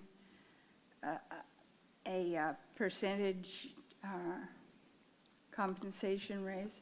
The amount hasn't, both bargaining units, CUT and CSEA, have historically kind of taken the same. Right. If it goes on the salary schedule, it goes on medical benefits. Okay.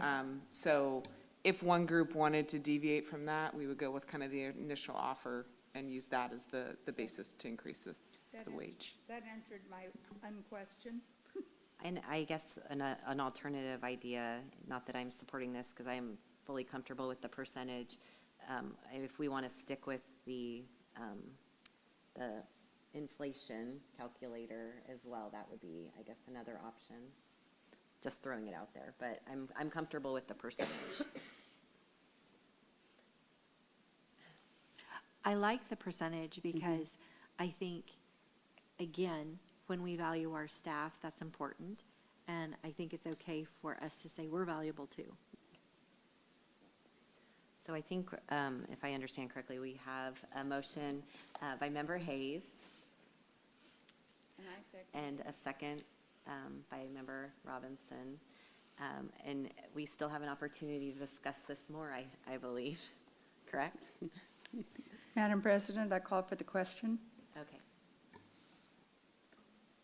So you can vote. Okay, perfect. Okay, let's go ahead and vote, and I just feel a little more comfortable doing roll call vote, if that's okay.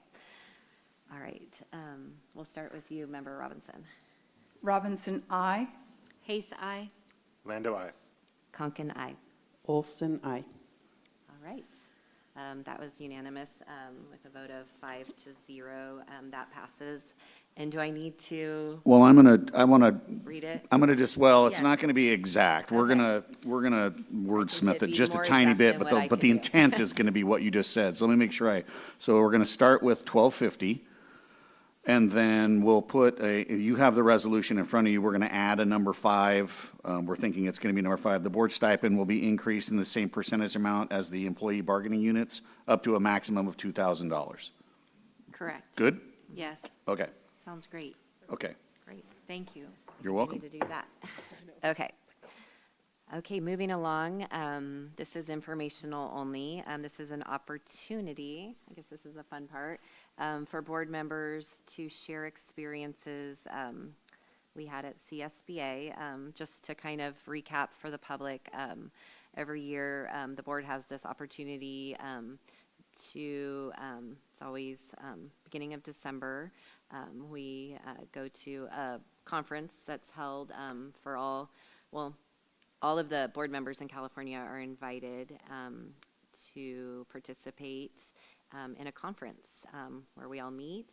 There's breakout sessions, big meetings, opportunities to get to know each other a little better, sharing meals and that sort of thing. So it's always a great opportunity just to kind of reconnect, not on this level, but more on a social level. So I will go ahead and open up this time now to any board members that want to share about their personal experiences at CSBA. Well, I have to say, I went to the legal updates as a pre-conference. It was fascinating. I loved it. It was so interesting, and I'm looking forward to sitting down with Superintendent Blake to talk about some of the things that were discussed there. Unfortunately, I had to cancel our monthly meeting this month, but they'll be next month. But that was interesting, and then I also found it interesting listening to the gubernatorial candidates. I thought that was a fun general session, and went to some nice breakout sessions as well. But I really, truly did enjoy just being able to just have a social opportunity with board members, because we don't do that because it's difficult with the Brown Act. So it's strictly social that we had an opportunity just to really just break bread together and visit, and that was I loved that. Thank you. Yes, Eileen? Thank you. My goodness. Thank you again, Madam President. There were 2 standout presentations that I came away wishing, I had more time with the presenters as well as the topic.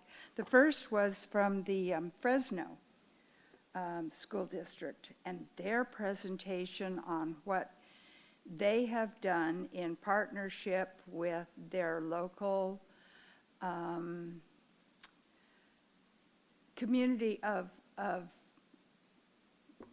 businesses and businesses too, like the Honda Corporation, that sets them up to be able to certify the kids coming out of the capstone CTE things.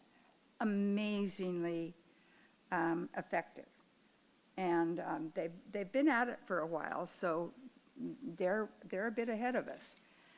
But I was just very impressed with the fact that their kids come out of their CTE programs either fully certified in a particular area or job ready where there isn't certification necessary. So that was a highlight.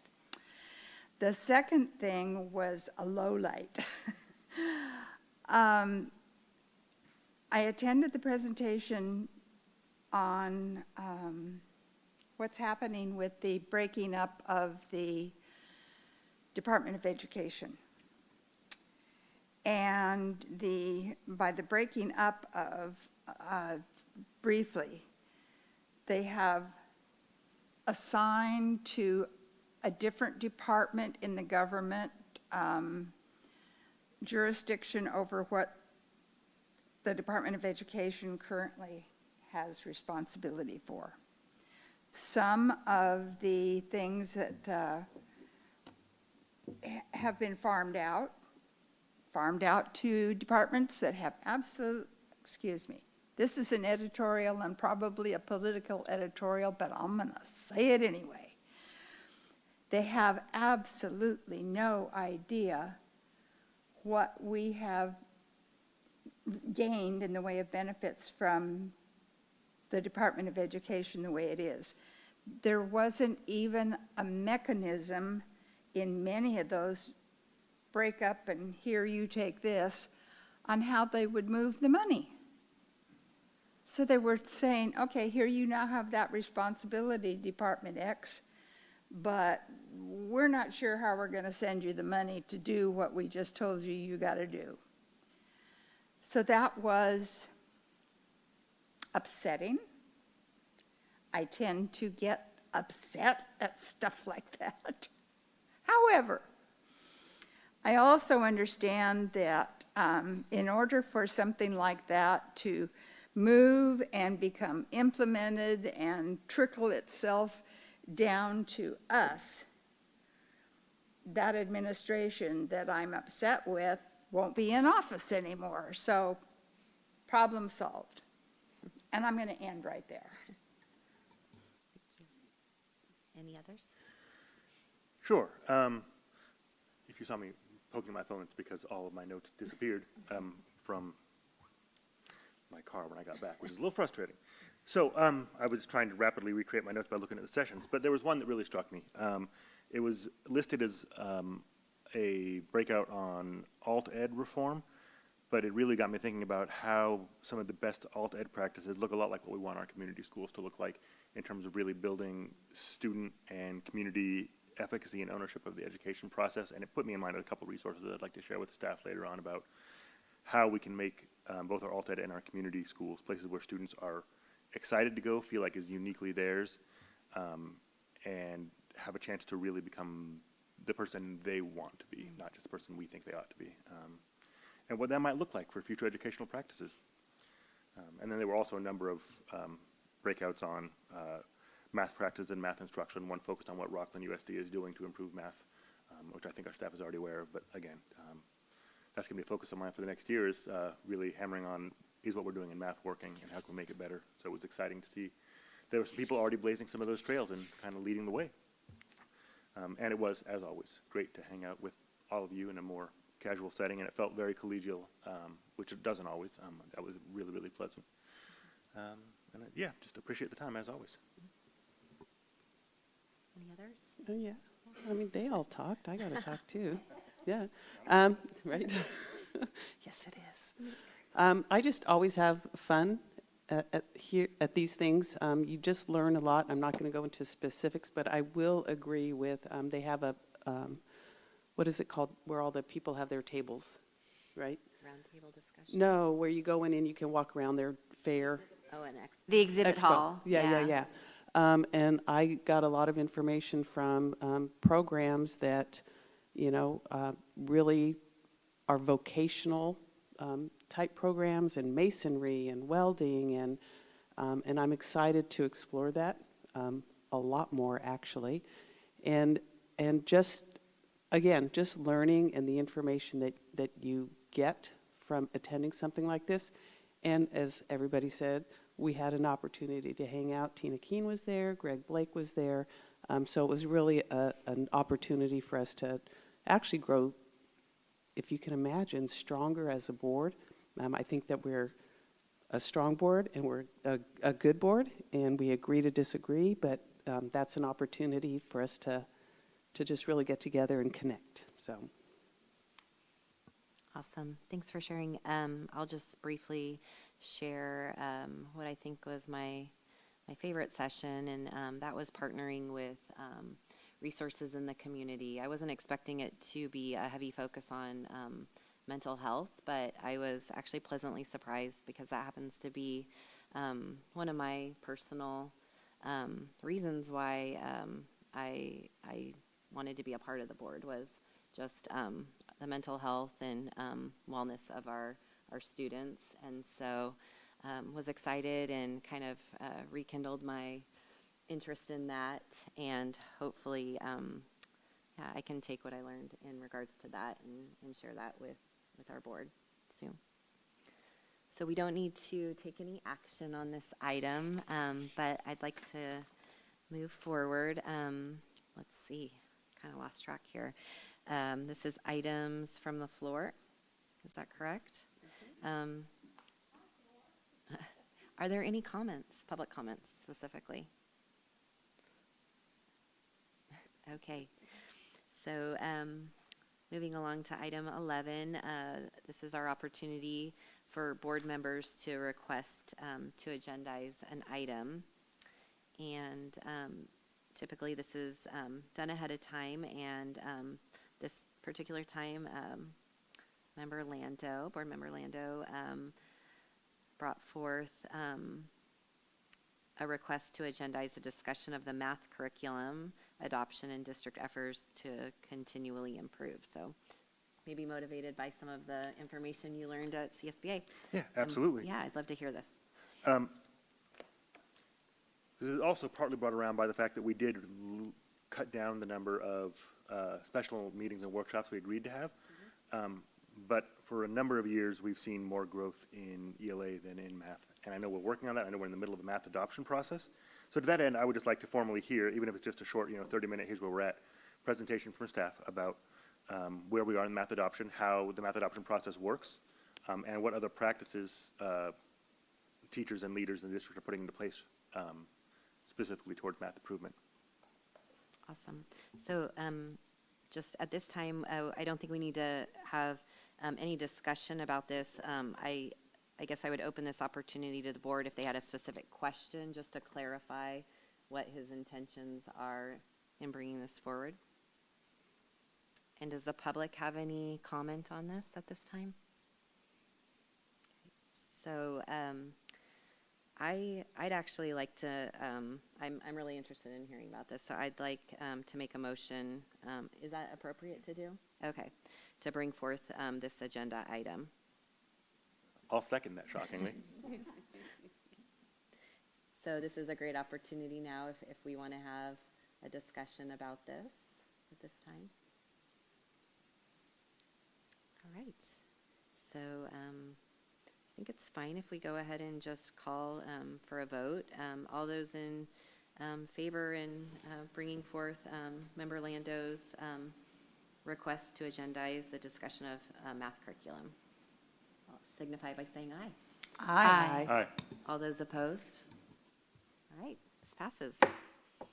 That will be. So I just want to make a Yes. comment. So what we'll have, Tom, is we'll have our staff reach out to you to find out what you're looking for, and we will incorporate as much of that into our February presentation, and then whatever's left over, we can bring to another meeting and make sure that you're getting what you need, okay? And hopefully that was clear among the board members. I'm certainly not going to spring anything, weird. It's a little strange to reach out just individually, but so I hope, what I'm trying to say. All I'm looking for is just an overview of how our curriculum adoption process works, where we are in that process now, and then a brief overview of what our improvement process looks like, or if anything is ongoing right now in terms of what we're doing to improve math outcomes. Yeah, Seem great. Okay, thank you. Okay. I did it. Moving along, I'm not going to lie, I've been waiting for this moment tonight. Adjournment. Is there a motion to adjourn this meeting? Oh, but can I discuss Okay. before we do? Yes.